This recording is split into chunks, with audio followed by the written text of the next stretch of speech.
નમસ્કાર મિત્રો, સ્વાગત છે તમારું અમારી યુટ્યુબ ચેનલમાં.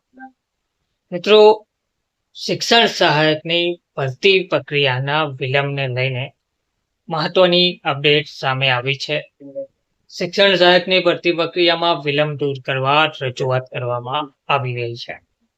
શું છે માહિતી? તો માધ્યમિક વિભાગ શિક્ષણ સહાયકની ભરતી પ્રક્રિયામાં વિલંબને લઈને વિપક્ષે રાજ્યના મુખ્યમંત્રીને પત્ર લખ્યું છે.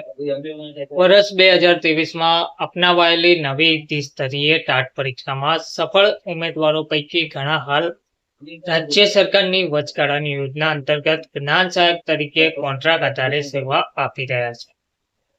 પરંતુ કાયમી ભરતીના નામે સરકારી રાહે જાહેરાતો પછી કોઈ પરિણામ આપવામાં આવ્યા નથી. તો છેલ્લા કેટલાક મહિનાઓથી માત્ર જગ્યાના ફેરફાર અને ફોર્મમાં સુધારા થયા છે, પણ ભરતી હાથ ધરવામાં આવી નથી.